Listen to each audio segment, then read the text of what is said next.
about the current state of affairs of web application security. And this is going to be a very dynamic conversation. You are allowed to ask questions. I have a microphone so I can run around like Jerry Springer. And hopefully it won't get that bad, although I know a few of these guys have some differing viewpoints. And I encourage the audience to antagonize them as much as possible. Do not throw things. Excuse me? Do not throw things. Do not, oh no, yeah, no. Unless they're dollar bills. Unless they're dollar bills. Paper money only, thank you. Was there a question already? I thought somebody yelled something out. Do we have the big security guards? Yes, we do. Do not attempt to test that theory. They're hidden right now. That's right. You can't see them. Under the table. Much like many security programs, right? We have security. You just can't see it. All right. Well, we're off to a really bad start already. So, no, anyway, so what we want to do is cover from different vantage points. We have product vendors, security providers, research, and researchers and such that can comment on corporate security standpoints. And I want to introduce you to QAP, the Question Answer Protocol. It is much like TCP in that there's a three-way handshake. You raise your hand, I acknowledge you, then you ask your question. However, it is like UDP. You're not guaranteed a response, okay? It is not a reliable protocol, but please do not blurt things out. We do have the microphone for those of you who are shy or whatever, don't want to speak up. You have your handy-dandy notebook, good for writing down clues and questions, and then you can just pass them up or whatever, and we'll read your questions for you. All right, so first I'll start off with a brief introduction for myself, and then I'll let the panelists introduce themselves, and then we're going to dig right in with a couple brief questions, and then the conversation is just going to kind of go back and forth between them. At any point, you can raise your hand and comment once you're called on, and that's pretty much it. Okay, so I am David Rhodes. I'm a principal consultant for Maven Security Consulting, provide services, web app security, pen testing, things like that. I've been doing web app security assessments, the easy stuff, since late 1995, early 96, back when the internet was young, just newly invented by Al Gore. So in dog years, I'm pretty, I've been around for a little bit. And that's pretty much all I have to say about Maven and myself. So I want to just briefly introduce by name. We have Caleb Sima. Sima, founder of Spy Dynamics. I was going to introduce by name, so that way I reinforce the fact that I know their names. Frank, Paul, and Jeremiah. So I'll just let them start off and give more details about themselves. All right, I'm Caleb Sima, CTO and founder of Spy Dynamics. We're a company that makes an automated web application assessment product. I'm Jeremiah Grossman, founder of White Hat Security. We offer a monitoring service for web application security on publicly facing websites. Frank Lamb, not a founder, I'm just a senior manager at Deloitte & Touche, one of the big four accounting/consulting firms. Paul Proctor, I am with Metagroup. I'm the token analyst in the group to comment on the vendor landscape, and things may get thrown from that end of the table. I did want to tell a quick story, though, that I started out my career about 20 years ago adding, as a kernel programmer, I was adding B1 controls to a C2 operating system. One of the first rated Unix books. Who remembers the Orange Book? Yeah, so last night I'm telling this story at dinner, and one of these guys says, did you ever drop your punch cards and they fell out of order? I'm like, you bastard, when did 38 become old in the security business? I thought you got into the security space after you saw Swordfish. That's what he told us last night. Yeah, that was only after a couple drinks. I have to say I'm a little disappointed. I thought you guys were going to throw in a little bit of how long you've been in, what got you started, something personal. Okay, yeah, I've been in security for as long as I can remember. I've got my first PC. I've always been into this stuff. I love it. It's something I love to do.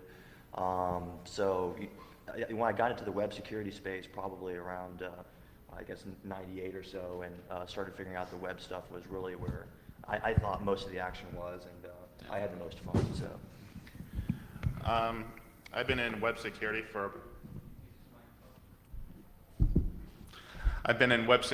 about 6 or 7 years, maybe from 97, 98 time frame.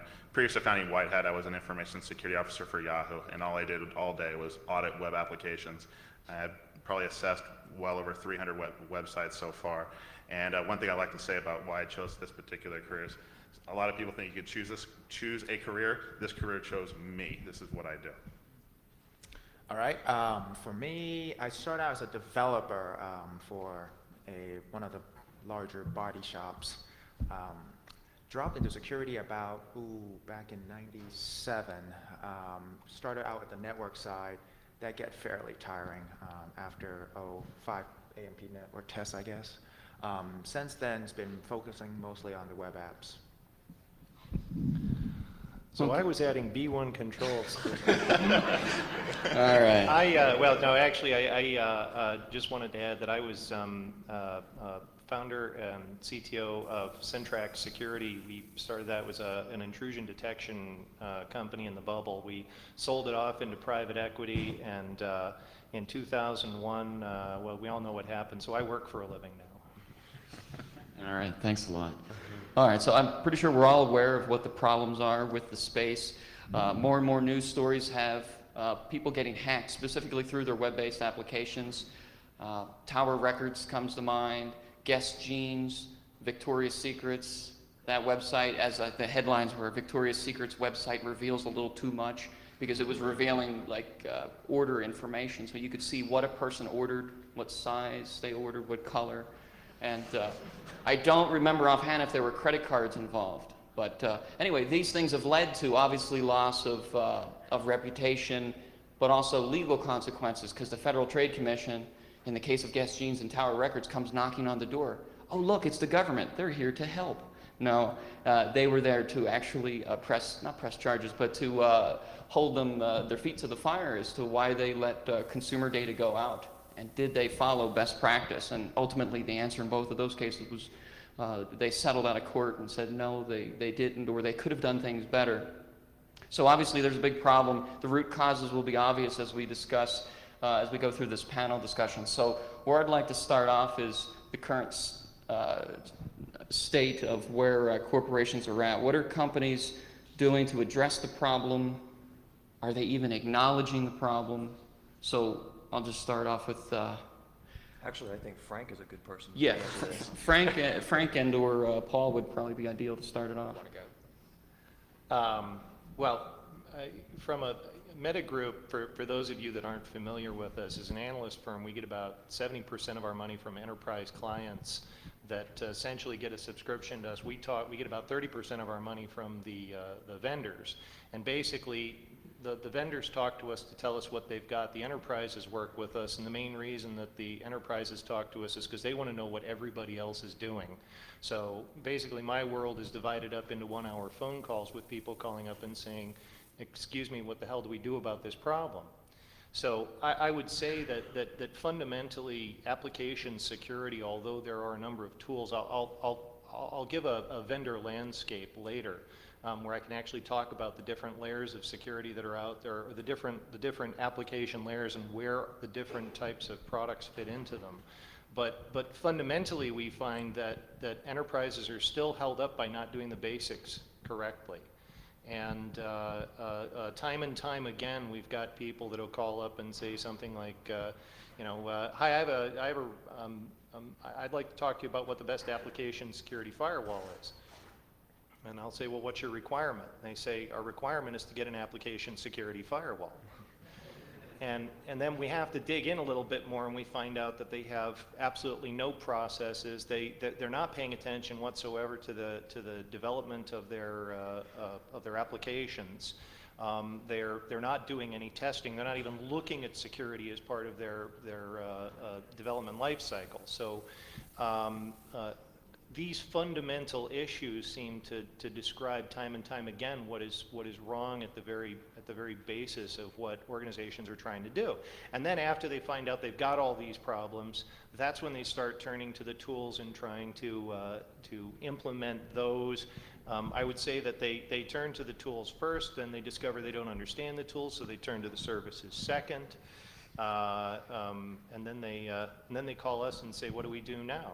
And we usually say start with some process first. Yeah, I also think that, you know, some of the fundamental basics that the reason why application security is this huge problem is the fact that, you know, you're dealing with a bunch of people who know nothing about security. You're looking at developers who really have no history of knowing about security or even really doing a lot of care for it, because they're being pushed by marketing to release this product out on a certain date, and then you push that out to a website, and you've got webmasters and system administrators who really don't know anything about security, and then you've got the security people who have in the past really been focused on network security stuff and identifying network flaws. So they put out this web stuff, and they're like, well, we don't have time to, you know, reveal source code to look for buffer overflows or anything, but, you know, we'll just kind of stick it out there, scan it with a product and see if it has any vulnerabilities. No, it doesn't have any known vulnerabilities, you know, it's fine, and sort of walk away.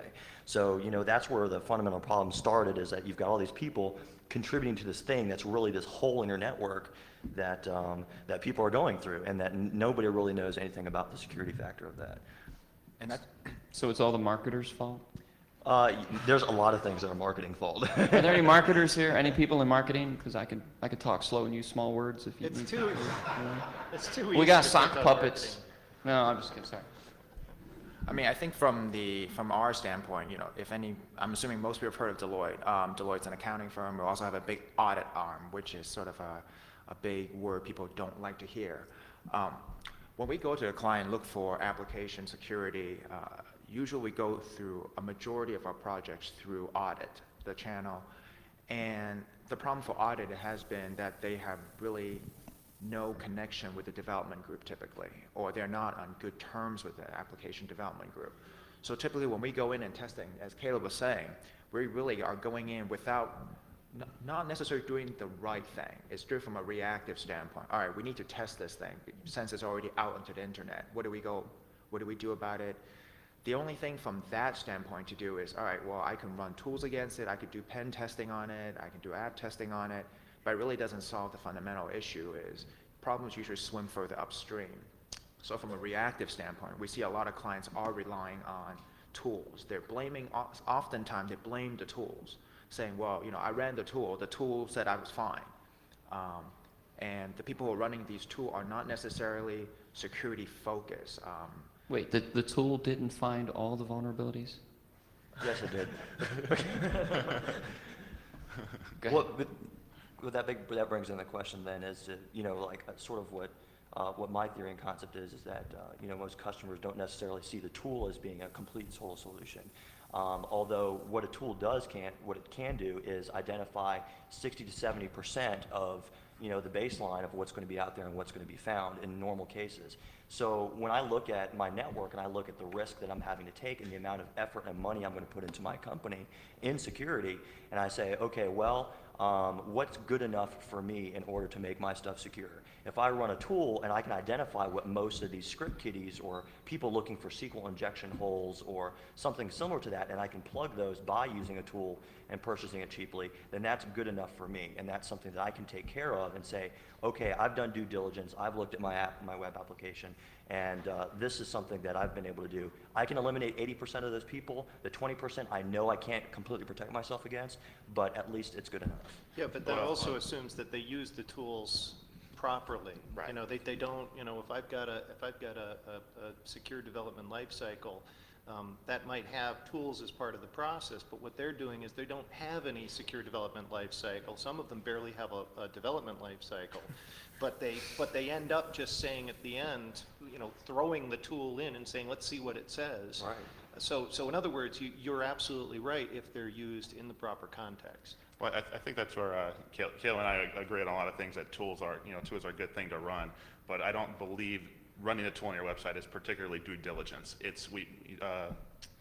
David up there mentioned Victoria's Secret and Tower Records. Tools weren't going to help those particular problems. But That is true. But would they have helped with a lawsuit, though. Would they Like, have if helped with the Yeah, lawsuit? exactly. If the authorities had come to them and said, okay, well, you're not doing due diligence or protecting your privacy or your information from getting released to hackers. Right. Then I come to them and I say, well, wait a minute. I've actually gone through and said, well, it services perhaps, but I've also run a tool that's specifically geared towards this issue that I've run, and their product claims to identify certain percentage of these Right. vulnerabilities. I've done due diligence in order to prevent and fix my So problems. would you stipulate that running a tool is due diligence? No, wait a Well, I minute. can't say No, I that. just asked. I can't say that, but I can say that I do believe that it does show initiative on the part of the company in order to solve the I problem. have to agree with him. I just, by way of coincidence, I was the expert that the Federal Trade Commission called in to look at the tower record incident. Said, what kind of security did they have? And I don't want to name names, Qualys, but they were running a network scanner. They were running a network scanner, and that I don't really think even makes claims to looking at web application security issues, or at least at the time they didn't. So ultimately, what I saw was they had no due diligence whatsoever for web app security. They weren't running scanners. They weren't doing code audits for security. They weren't doing anything. And that's why within 4 days of releasing this new version of their online record store, a non-technical, non-security person found the flaw and said, cool, I can see other people's orders. And they posted it, not to bug track. They didn't even know what bug track was. They posted it to some little forum about like records and music. Yo, check out what this person's, well, that guy's in the 70s, man. Look at his record list. Like, look what he bought.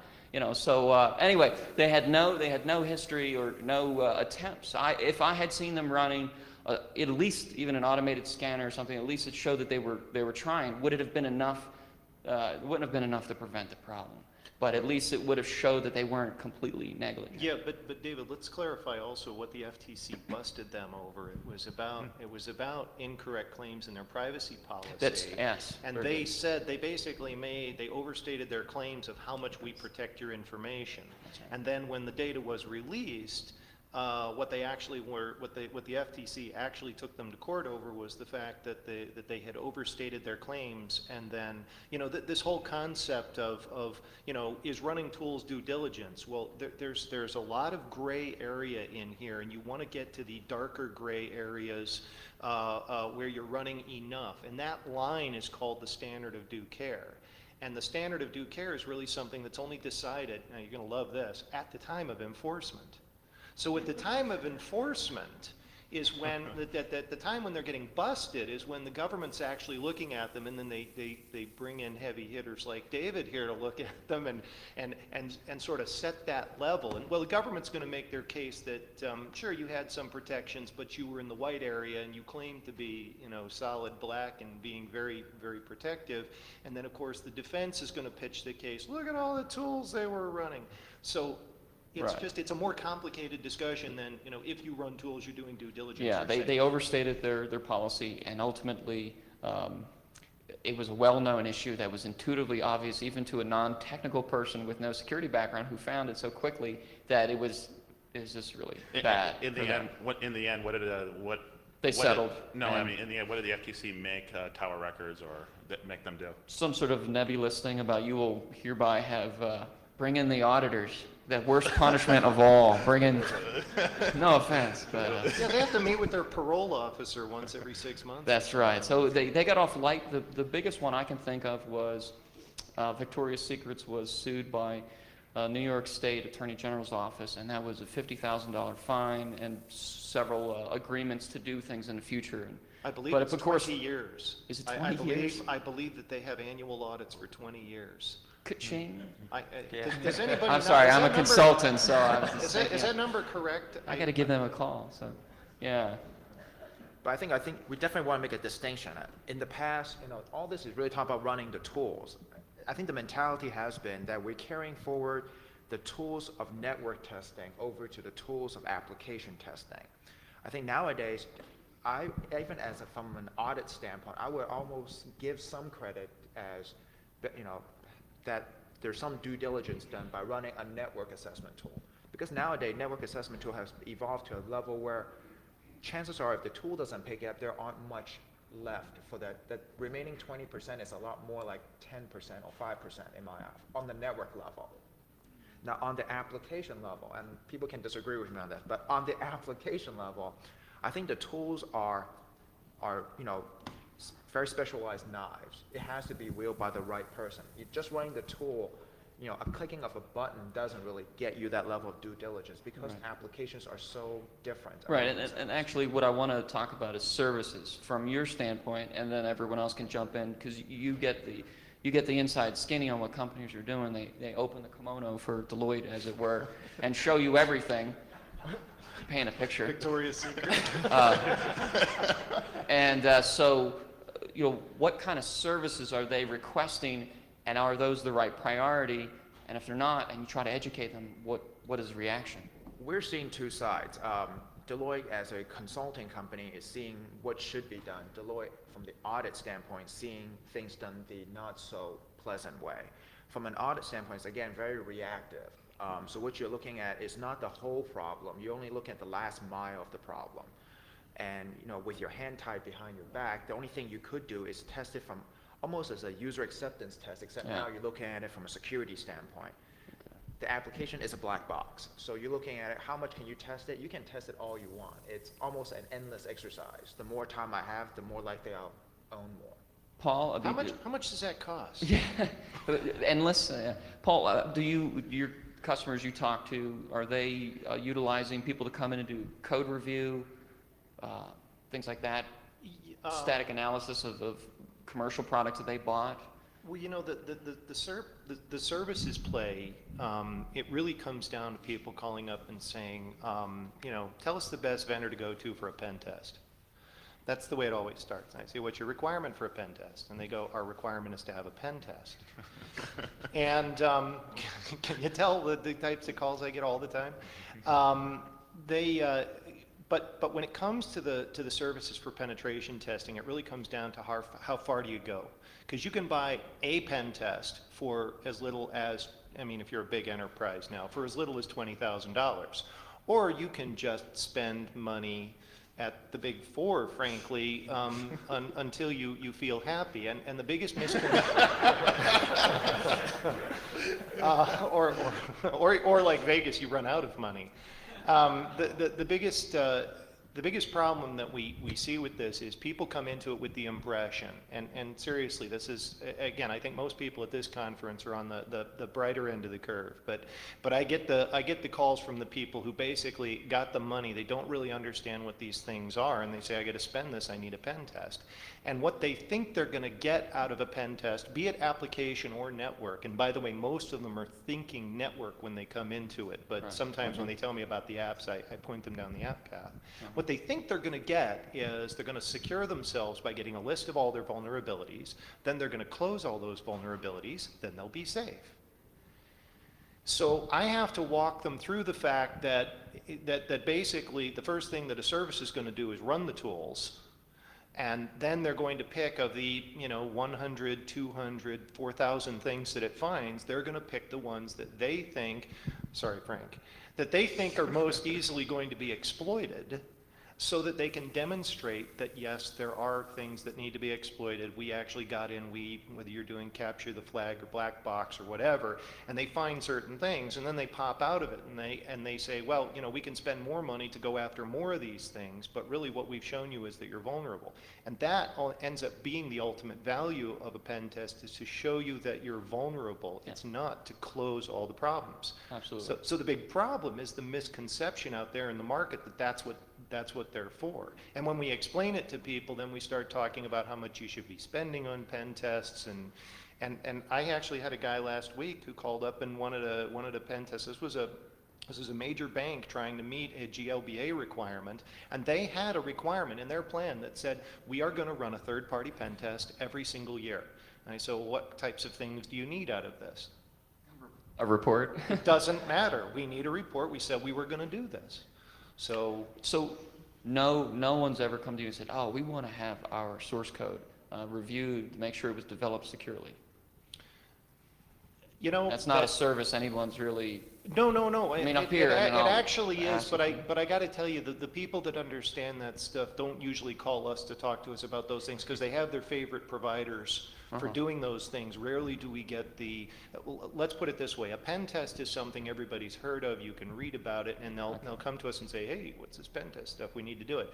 Got it. If you're talking about secure development and code reviews, those are people that know what they're doing, and they tend to go out there and go with the people that they know. And I've seen a pretty large pickup recently of source code audits and review. You see a lot more products coming out just recently doing source code analysis, and it's becoming sort of a big thing. And there are a lot of people pushing it, and I'm starting to see that a lot more. Along with that, and then now you enter in this binary analysis factor, and then people are starting to get confused, and they're like, oh, well, I need to do binary analysis and source code analysis, and then they don't really know what the difference is or what advantage is to one or the other. But you're seeing a lot of that now. yeah. Have you seen anyone with plausible deniability? They don't really want a thorough audit because then they're afraid there'll be some sort of ethical requirement to go and fix what was found? Only the ones that have done one before. Only those? Okay. So the first time around, they're young and naive, and we're going to fix these, yay. I have to be honest with you. I don't think I've ever run into that from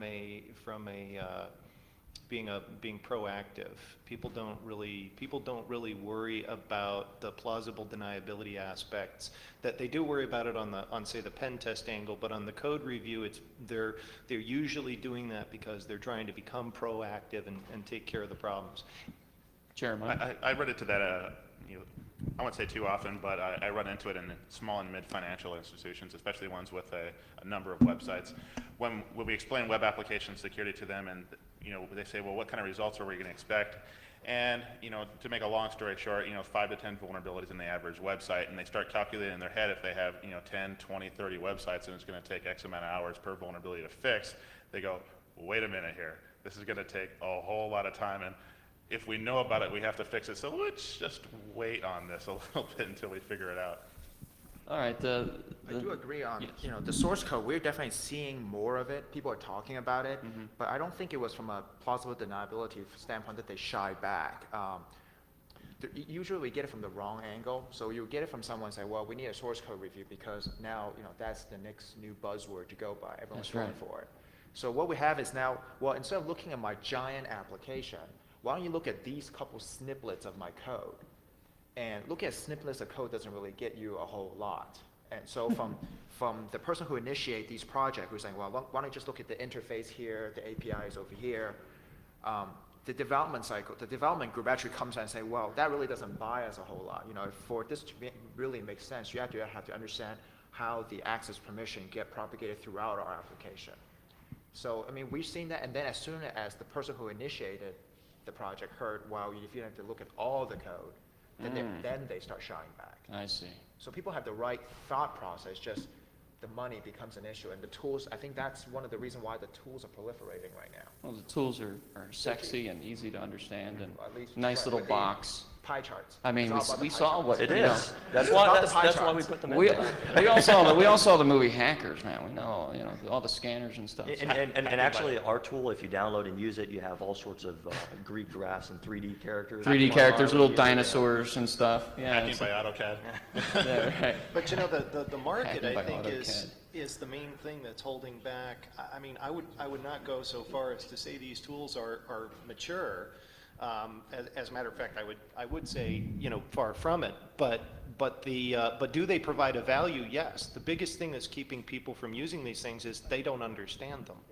They can't get I'll the repeat people it. that do understand them can't get the money to actually purchase the tools to start doing things right, which is Yeah. why we're seeing a relatively low penetration rate for application security, period. And Well- vendor needs to do a better job explaining. And even for us, they can't explain it to us. And we're already more quote unquote technical already.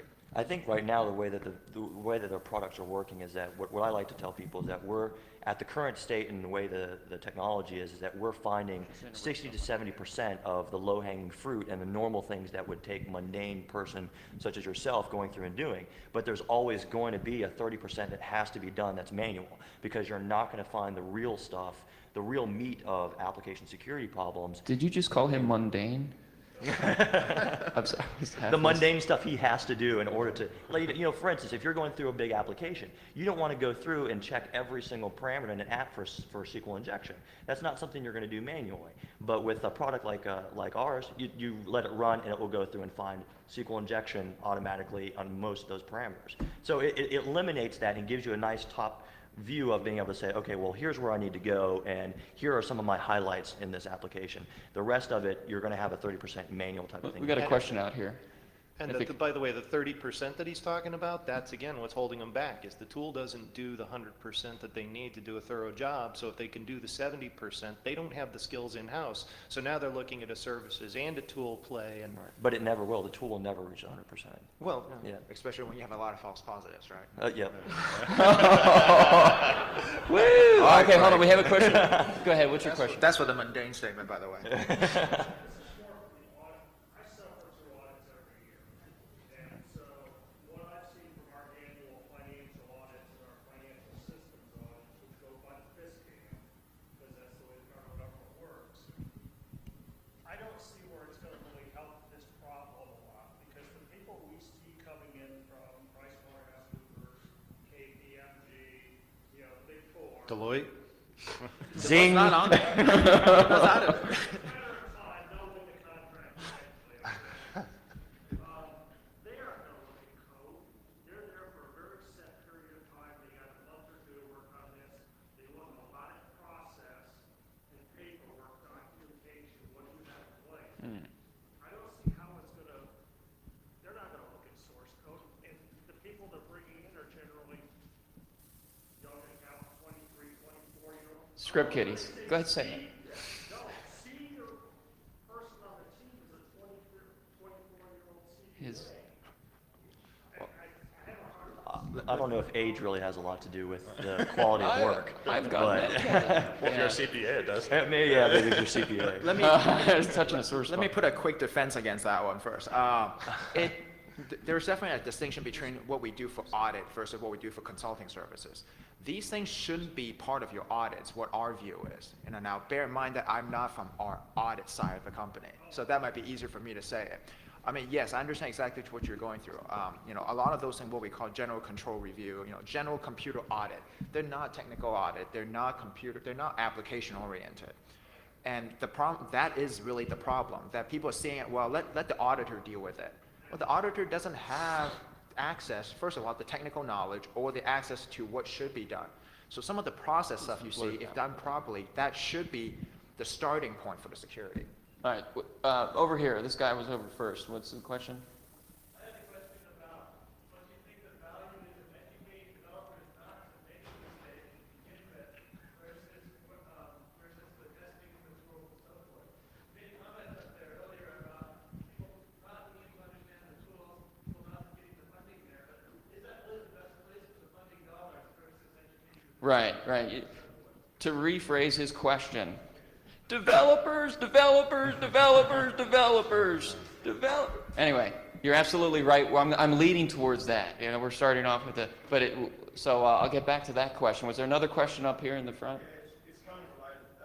It relates to outsourced development and forcing the outsourced companies to actually meet some quality guidelines, so getting a review done by an outsourced company and saying, okay, if there are problems with this, you pay for the fixes, we're not going to pay for the fixes.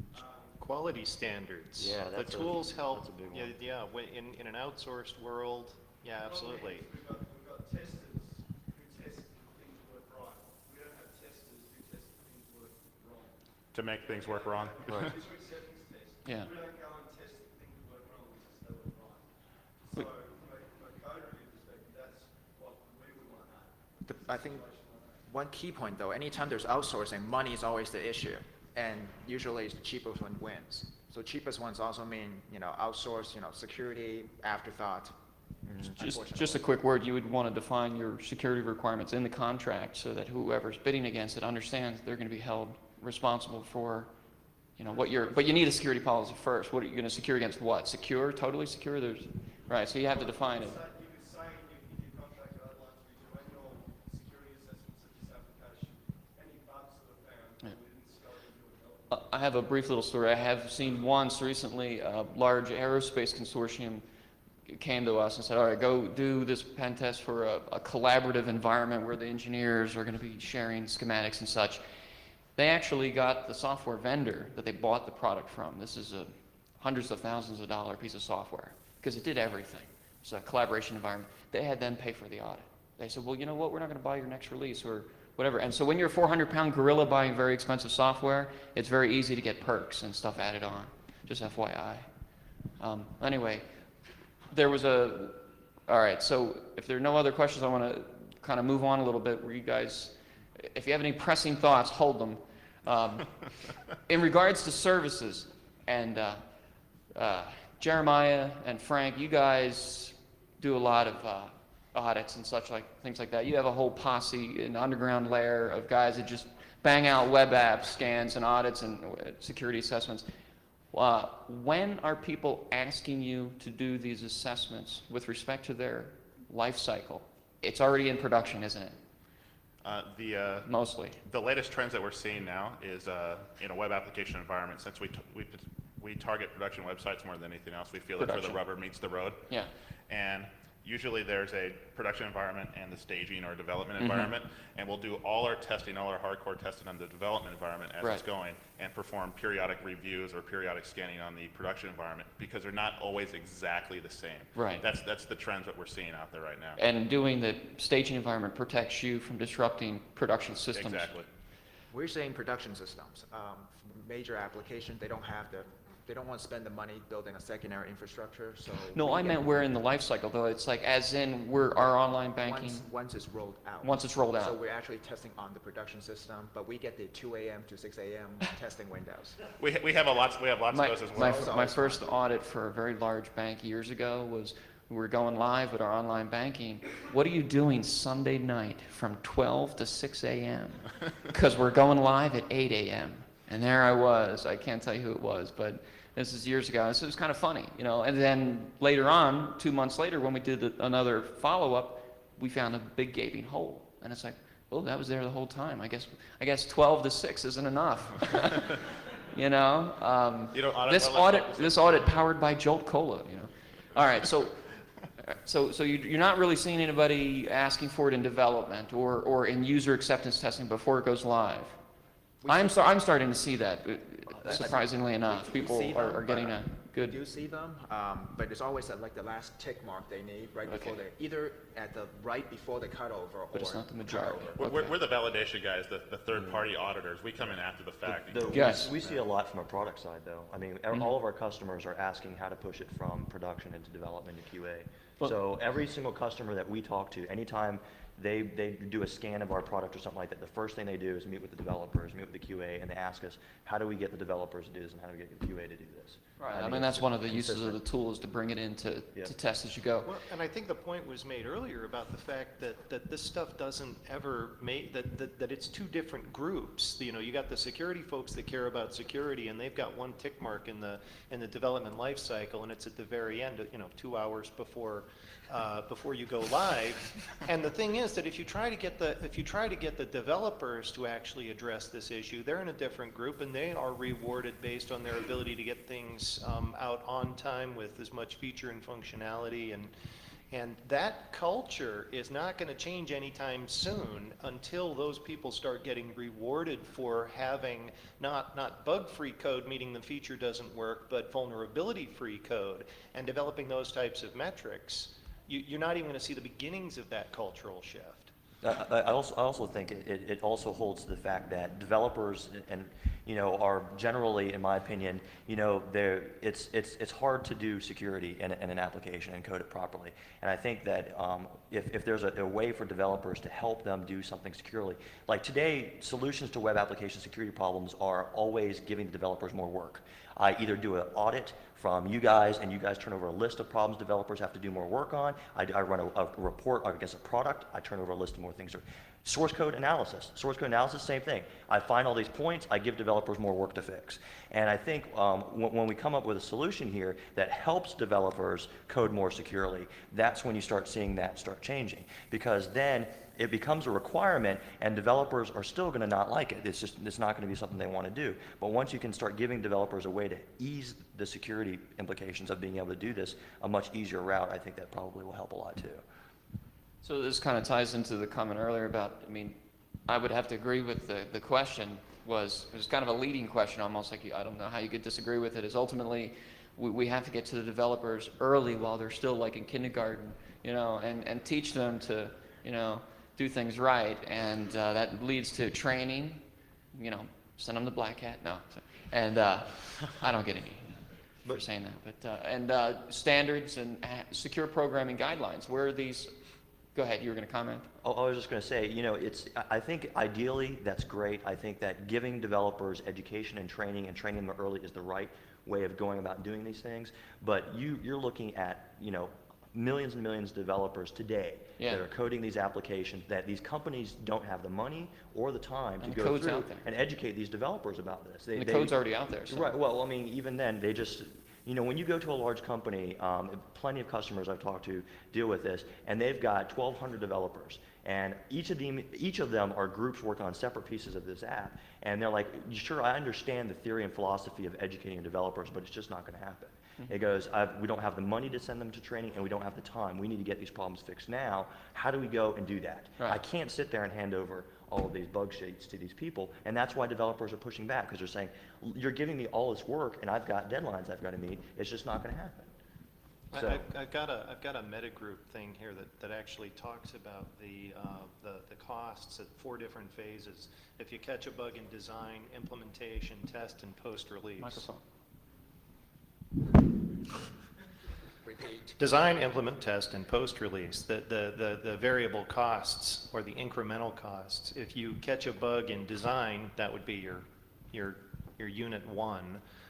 If you catch it in implementation, it's 6.5 times the cost. If you catch it in test, it's 15 times the cost. And if you catch it in post-release, it's 60 times the cost of if you'd caught it in design. So, I mean, I know there's been a number of studies about that, and you can, you know, the numbers are fungible, but those are QA metrics, pretty much. What type of those costs there? What type of software does that represent? Shrink wrap software or web application software? No, this is specifically talking about application development. Yeah. Okay. And not necessarily security flaws, just flaws in general. Those are QA metrics. No, this is applying security at various stages. Does that take of the into account application possible legal lifecycle. consequences and loss of reputation? No, No, it's not going to capture those. It's Okay. going to capture just the cost for Those fixing the problem. metrics Developer costs, those okay. metrics are pulled straight from QA. I mean, it's the same thing. QA goes around and they say these are my metrics. It's a proven theory that these metrics you save more in design and you do in production. All you're doing with security is the fact that all a security defect is just another bug. Well, I see. Yeah, So I you mean, apply yeah, the same metrics that you do in that QA, is the that security is is an the same thing. excellent point, because a bug is a bug, whether it's a Yep. security vulnerability or a feature not working. It's something that is unintended. It's coding something that causes something to happen that's unintended. Well, the thing is, I'm not buying the. I get that catching the bug earlier in the development life cycle is less costly, but I'm not buying that it's the same for shrink wrap software versus web application software. It's 2 different life cycles. When you're doing shrink wrap software, you have to test on a variety of different operating systems, a variety of different machines. You have to print CDs, update the manuals, and ship. Web applications, you got your web servers, you code a change, and you push. It's got to be different. But I honestly believe that these numbers are accounting for web applications, because I know that this number in post-release for shrink wrap software is astronomically larger okay. than 60. So there's got to be a difference there. You just can't go, this is So- QA, this is bug cost. It's got to be a difference between shrink wrap and There was a web app. question out here in the black shirt. So, I'm pretty sure we all agree on this topic, but how many of you, when you're giving this course to your customers back, make an active recommendation that says, you asked us for our opinion, our active recommendation is that you look at these things during the design process, during the development process? I mean, I realize you give some little clauses, but how many of you actively put as part of your recommendation, to your customers that you need to do that? I mean, our whole product line and at our company is geared towards that. Our product line is, we have an assessment product for security people. We have an assessment product that's integrated in Mercury Interactive and QA tools that QA people are using, so that when they scan for stress testing, functionality testing, they're now scanning for security testing as well. And we're also coming out with development tools like secure component libraries that we're giving out to developers that help them do input validation, so that it helps the developers code apps more securely. So that's our whole product line. That's what we talk about the entire time. From our side, we definitely tell the client, I think more so even to the point where sometimes we turn down work, saying that this is not the right way to go. We look at it from their budget standpoint. We shoot ourselves in the foot every now and then, but we just tell the client, look, this is not going to buy you what you need. We don't want to be a check mark, especially when we have a relationship with these clients. Yes, I can, make a small fortune for the partners, but that doesn't really, it hurts, it damages the relationship in the long run, because we're going to give them reports. It's going to be like those audit reports you see. We run the tool, here you go, here's the low hanging fruits, enjoy, knock yourself out. That doesn't really solve the problem. Next year we come back, all right, problem round number 2, same thing. For us, is we do tell them, whether they're receptive to it or not. We do, because when we tell them these stories, people don't like to hear these things. So, we a lot of the time they end up going to a smaller boutique shop saying, oh, well, they said they can do this for me for $30K. Whereas we might quote a much higher price. But I think that sort of further feeds the problem, that people think, well, I've had a third party do it. They might not be doing it right, because just from a monetary standpoint, some people are just in it to make a kill and then move on. And we definitely, from our perspective, pound on our enterprise clients regularly about this, but I make a joke out of it, but seriously, I get the call saying, we need the tool. I say, what's the requirement specifically, so I can start backing them up in, well, you're trying to secure applications, right? Well, let's start back at the beginning of the life cycle when it's cheap, and we start telling them that, and they go, you know what, that's fine. I got $100,000 I got to spend on a tool. We failed an audit. I got a requirement. Just give me the list of tools and shut up. So that's the problem. We're telling, they're not listening for the most part. I think it requires a bigger paradigm shift in terms of how this stuff is going to have to be thought out. And, the training is great, but if the process is not in place, what good is training these people? The company doesn't really support that development cycle from the get-go. So what are they supposed to use as far as a resource when they're looking at their, what are they, is there like maybe a top 10 list of some sort that they could go up against and look at? You tell us, Dave. You tell us, Dave. Yeah, but let me get this question in the back, and we'll just let that fester. Oh, I'm sorry, is that Bruce Potter? Yeah, I'm sorry, are there any other questions? Who let the schmooze in here? I'm sorry, sir, go ahead.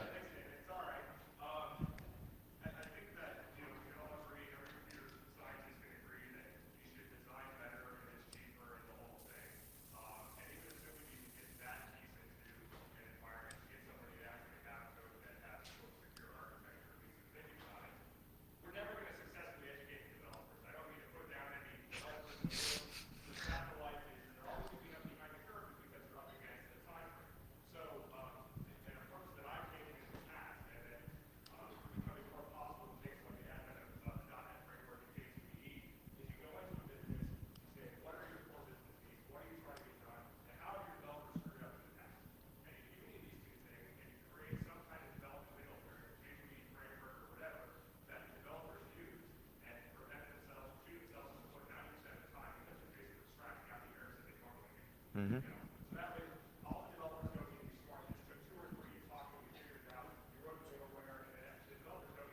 That's why we give kids safety scissors, right?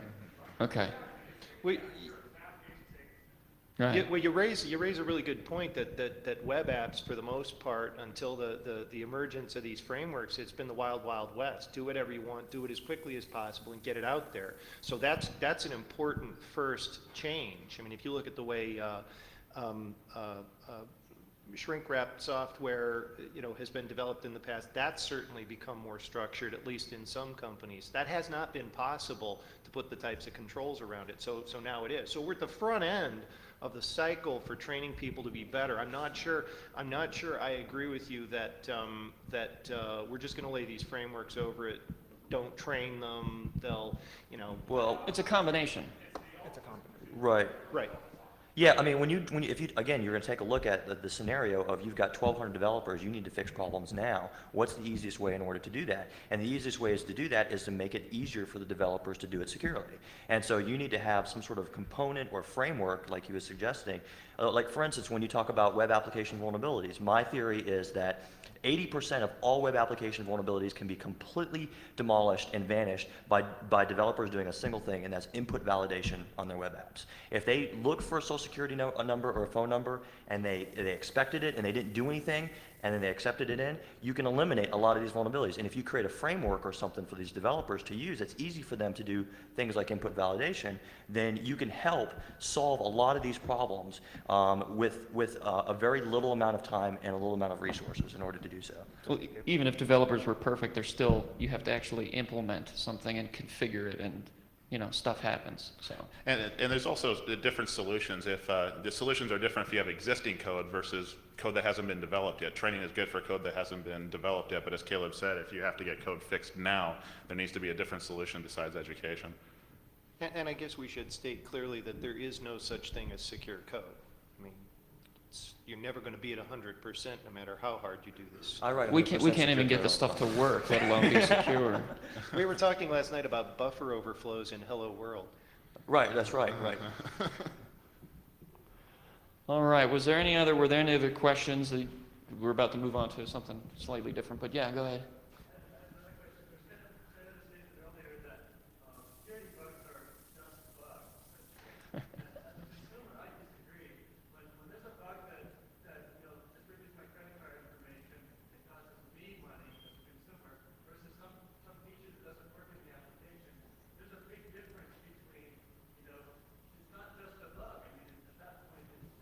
It's a Sev 1 bug at that point. I mean, there's severities. I mean, even if from a non-security standpoint, if the bug somehow depletes your account because of a decimal calculation error, that's still a bug. It might not be a security bug. So it's a severity issue, I think. I think about it. Yeah, I'm sorry. We'll ask this guy in the front here. Yes. I have a question. None of the things you talked about talks about prevention, just about audit and testing. Well, no, actually, we're getting into talking about secure programming standards and educating developers and giving them the tools and standards which really aren't there yet. But so we are getting there right now. In the red shirt. I got to do the Bobby the Bug thing one more time. Okay. Sounds like a song. Have you ever had a conversation with a client in terms of, this falls a little bit about the gentleman coming over there. Maybe it's not a security problem. We're looking at component security problem. But a $50, $50,000 fine from a major corporation for losing millions of dollars in fractional cent transactions. Who cares? The question is an availability/service level agreement problem.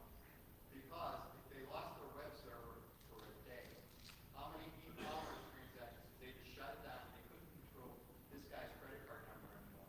Forget about they're going to be fined $50,000. That's chump change. What did they lose by losing their web server for 24 hours? Well, you get into What are the, they willing to put back into the process? Do they have an availability requirement where the e-commerce site's got to be up 99.99? but availability issues aren't typically categorized as security issues. And if you look at any structured programming environment out there, then you look at the tools that they might have for supporting their development life cycle, you'll always see places to check off severity and criticality and so forth. But do you ever see a checkbox for security relevant? There isn't. And I think we don't disagree with anybody out there about what you're saying. And when you start getting into service level agreements, absolutely, we agree with that. We're just commenting on the state of the way development is done today and changing that culture into something that does care about security. Because frankly, if it did care about security, it would be as both of you describe, it would be, security bugs would be treated as something special. And right now, they're just not. Is there another comment? No. Oh, I just wanted to think besides the fine. The fine was one thing for these corporations, but it was as Paul might have mentioned, many years of audits were much more costly than the $50,000 fine. Okay, so one of the keys to prevention is to know what you're trying to prevent, right? And so we're talking about giving developers technologies that are intrinsically more secure, but yet still educating them as well, and using audits and scanning tools and such. But as far as developers and making secure code, what kind of checklist do we have? And this goes to the top 10, and it's up on screen, by the way, if, in case you. So this is the OWASP top 10, and I'm sure we're all familiar with it. What's wrong with this? Isn't it good? I think it's good. No, all right. That And list isn't there another top 10 list coming out, or is it 10, or is it going to be? There's no, it's not top, it's just, there's the Web Application Security Consortium, which Caleb is also a member, is a categorization of the threats to a website. There's 6 categories and 24 classes of attack that we're able to do. We have not yet categorized them as far as how they come Priority, up. Right. yeah. Right. For instance, if you take a look at the top 10 list, and you take a look at number 1, unvalidated input, but then you take a look at number 4, cross-site scripting, and then buffer overflows, injection flaws, you know, you're looking at input validation problems, but I don't really, so where the categorization problem kind of lies is, okay, well, unvalidated input is an umbrella cover for a lot of these issues. So what is it that you're really looking at? I think what Caleb's dancing around here is that list is terrible. Okay. Well, there you have it. So, all right, well, yeah, well, okay. But now, okay, so now what, there's another top 10 list coming out, or no, I'm sorry, it's not No, a top it's not anything the top list. 10. You know, insert number We here. It is a simply don't have- categorization. Tell them briefly what it is. Well, first of all, IDS for web application security is tough to come by, and exploits. I mean, we only have a handful of documented attacks, like guest genes and tower records and things like that. I know what I find in web apps. Frank here knows what he finds in web apps. Caleb knows, but there's no central repository for knowing what vulnerabilities end up in what app, so we can even dream up a top 10. There's no bug track, there's no CVEs, there's none of these things. A top 10 is a fallacy at this point. We know how we attack web apps, and that's about it, and that's what we've been classifying. Well, I mean, there's 2 different things. We're talking about classification, but that's sort of a lot different than what the top 10 is. Right. When we're talking about the top 10, you want to say, okay, out in the real world, what is it that are the number 1 vulnerabilities that we're seeing out there? What are the top? Really, I can't even think of a top 10. I can think of a top 4 maybe. Right. At max that you can come up with. And we were discussing a little bit about this. When you look at things like buffer overflows being on a top 10 list and custom web application attacks, we just don't see how that can even be on there. This is one of the questions. You guys that are testing lots and lots of stuff and just sheer volume, what are the most popular things you're seeing? And or what are the more popular things that people are actually getting attacked with, which are kind of 2 different issues. You can find stuff, but nobody exploited it. But I'm sorry. let's start with you. You've got a lot of. I have a tough time. I really don't have really good data on. Just make it up. Statistics off the spot. Go ahead. Oh yeah. Well, I mean, number one is SQL injection. I think we see that the most often, the most common. You'll see it everywhere. Which one? SQL injection. That's rated as number 1 due to the severity, because it actually is a severity. It is a severe problem. Cross-site scripting, of course, gets found everywhere in every app. I think Jeremiah was telling me how they were having a contest and how fast you can find a cross-site scripting bug in a web app, and it's like 26 seconds or something. And it's just like, you can find cross-site scripting any web app anywhere, but isn't cross-site scripting necessarily dangerous?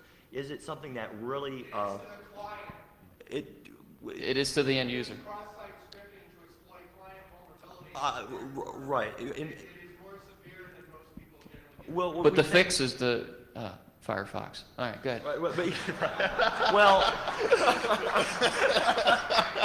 here's the thing. Here's the thing: is cross-site scripting, yes, does have some danger level, and especially with the recent rash of phishing attacks that are coming out there, cross-site scripting gets a little bit more up in severity. But when you start claiming cross-site scripting as being in a top 10 list of exploited vulnerabilities in web app problems, I tend to see a problem with that, because I don't see a lot of people exploiting cross-site scripting in web apps. Well, I mean, how it's a problem. How are yes. you going to see it though? Well, the phishing scams, though, you do see it a lot. Yeah, there's only like 1 or 2 of them that actually use cross-site scripting on a web server phishing. Yeah, but that's the Most thing. of them use browser hiding the URL exploits. But how would and you ever doing see that. it there? I mean, we have no logs. How But would you ever see a cross-site scripting attack? I mean, if you get an email in your favorite webmail client and it exploits, there's only 2 people that know about it, and it's the hacker and the user. There's no logs there. I mean, how would you ever let's see just it? take a look at, let's just take at the most popular phishing attacks that come out there that you see in the news or that you see coming out in the list on, you know, the top areas of where, okay, these guys are doing phishing scams. And you take a percentage of that and say, okay, out of these phishing scams that we're seeing, how many of them are cross-site That's scripting news attacks? versus what's actually going on. Well, I understand that, but you know, you can't really justify that. But do you really consider cross-site scripting being up there with SQL injection? Not It in depends severity, it but depends on the yeah. instance. Like you said, not in severity necessarily, but I've seen some very serious cross-site scripting so. So it sort of comes into play. I've seen SQL injection where the database is crap. I mean, Yeah, it's so- just, I've seen that too. It's, But you know, SQL public injection is also the information. same thing. There's a lot of problems, I think, when it comes into saying, well, cross-site scripting is being a huge problem. I'm sick and tired of seeing bug track postings of cross-site scripting in every single damn web app known to man. Why don't we just post the ones that aren't vulnerable to cross-site scripting? Right, it's just, you know, every single day you see some new, you know, third-party shopping script thing with cross-site scripting flaws. So to back up a little bit, we see, you know, there's probably 3 major issues out there that, as far as volume of vulnerabilities that are taking up. That's why, as Caleb said, we agree on this point. There might be a top 5, but it's more like a top 3 that account Yeah. for 75 to 80% of the vulnerabilities agree. in web apps. And you've got, I think we named them as SQL injection being a number 1. Do you even count cross-site scripting? As far as number of vulnerabilities, number is of it there? yes. I would, because it can be Yeah. serious. It And depends. then session hijacking or session prediction, as we like to call it, to where you're able to change the cookies and be able to manipulate and grab customer data. Right. And we see those as being like the top vulnerabilities that we're seeing in our field as what we see most often. I might have found a buffer overflow once in my life via custom web app, and I certainly didn't exploit it. Okay.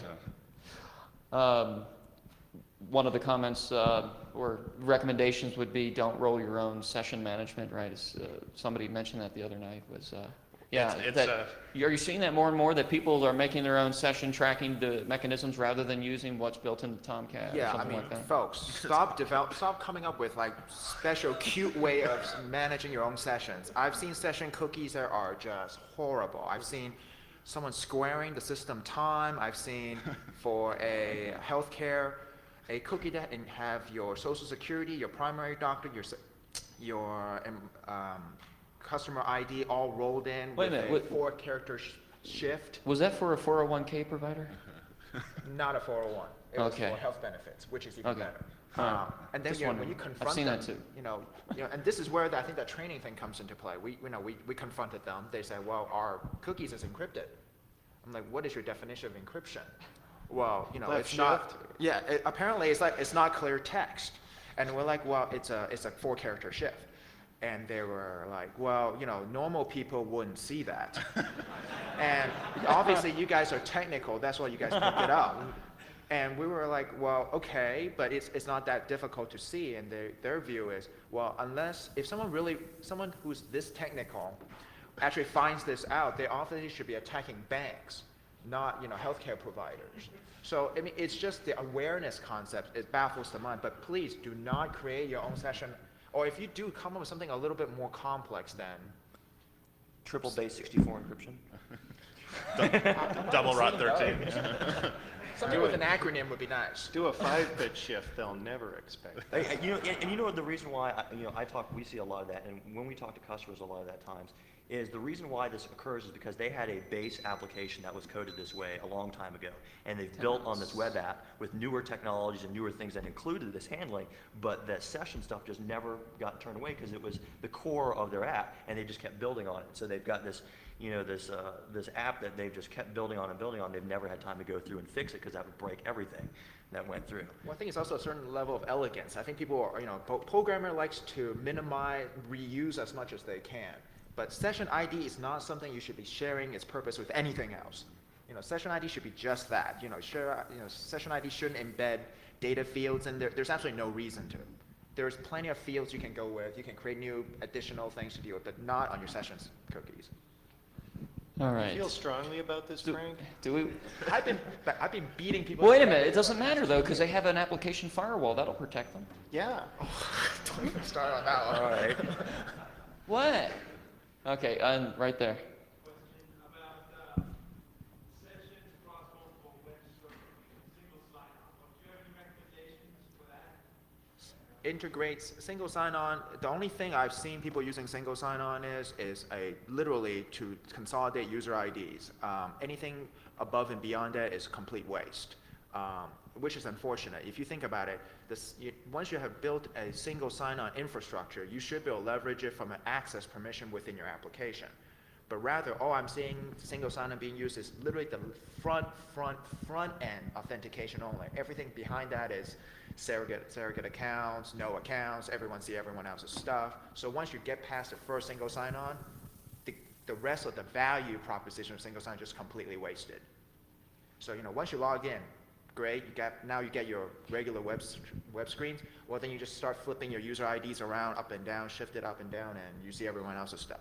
So I'm not sure I understand why people spend the money on single sign-on, but then don't use it all the way through and just use it at the last. Well, actually, I can answer that because they get their seed money for doing the front end stuff, and they get that money based on all the back end advantages, and then after they instrument their first app in the front end, they don't get any more money. They said, well, you're supposed to get all these advantages. Well, we can't fund you to instrument any more back end apps. Quick time check, 9 minutes, and we're standing between them and lunch. So, It's an ugly looking crowd. So were there any other questions or comments? I mean, there's a whole bunch of topics that I wanted to start rambling off, but maybe a lightning round of what's currently out there for auditing and protecting or securing web apps, and what's good and what's bad about them. Application firewalls, good or bad? Are they ready for the real world? Not ready. They're good in the development environment. You can get them really secure, really configured the first time.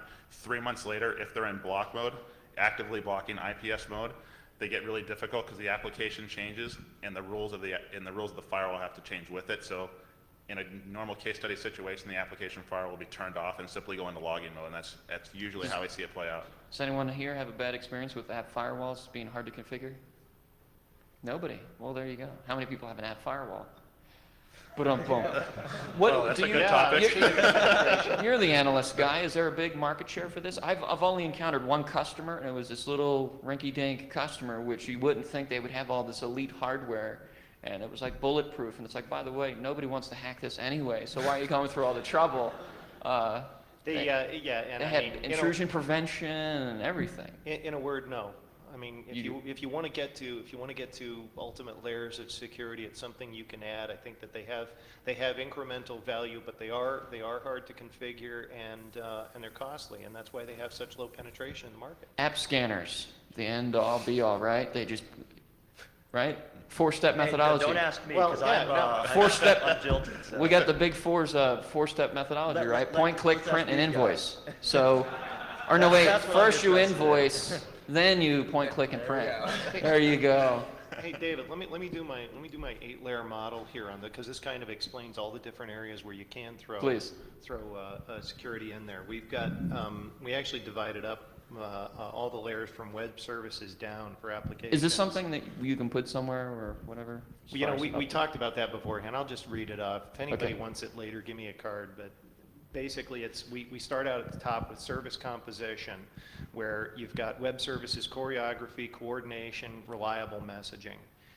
You get down to actually, let me read you the layers first. Service composition, federated trust, SOAP security, XML security, app level security, and then you get into the OSI model, session level transport network. So this is all the different places where you can actually add security. So up at the top under service composition, again, you got web services, choreography, coordination, reliable messaging.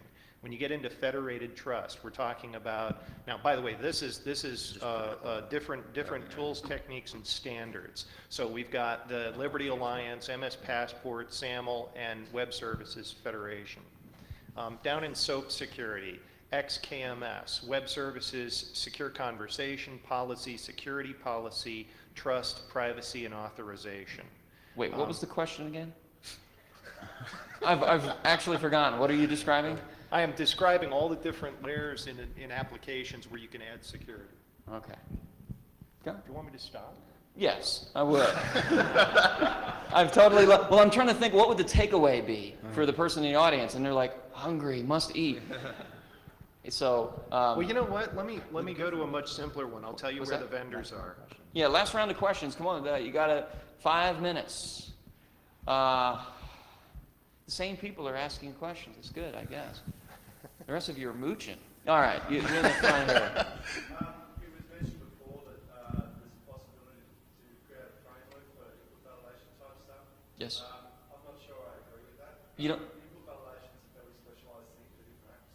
I'm not convinced that it's that easy to just roll a toolkit that just does your input validation for you. Yeah, which is a very good point, and that's, I'll get into a product pitch here, but that is why we have gone through and actually gone through that whole process and created a product that we call Secure Objects, and it works for .NET right now. That is an input validation blacklist and whitelisting routine that basically we put in a lot of effort and work into, and it's kind of cool because you can go in your .NET project, identify all your external inputs in your source code in your web app, and immediately say where it is and validate it.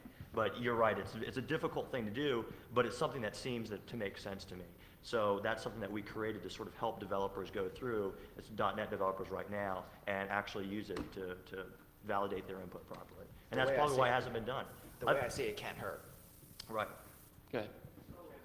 Was there? Off the vendor, off Victoria's Secret, off Tower Records, off the customer, how do they, it's so hard to find qualified people to come in. Right here. Security expert, That's right. they may be very good at network security, they may be very good at web app security, they may be good at physical Or- security. I mean, how does the poor customer go, how does this person know anything about this? How do they rank them? Actually, Getting good service from this, because they do want to bring in an expert. The way you how do you validate your services? What are requirements to hire, to bring in talent to do this? What are the? every client should have some form of interview process with your testing team. And this goes for even for the big fours. If you don't, you will get a different set of people. But Bait what and is that? switch? What is that Bait and interview switch? process? But You just Well, ask them, have you ever hacked a Gibson? you definitely, you definitely want to tie in your development team in the interview process. Your security guys should, along with your development team, should be tag teaming these interviewing just to make sure that these people who are, if you're looking for them to help you with your development, the development life cycle, well, obviously you want to make sure the tester have done some development in the past. So I would say, really do grill the people you're interviewing, not just. But part of the problem is that the companies don't have the internal skills to effectively interview these people. One Well- of the reasons they're outsourcing it is because they don't know what Right, they're well, doing. some of the things you could do That's is what you're ask them coming for to. references, and also ask them if you can observe their work in progress. And if they start talking about proprietary methodology and magic incantations, whoop! And also, finally, you rotate through vendors. You can't put all your eggs in one basket, even just for availability. People ultimately go on vacation. You need another team to, yeah, and just kind of.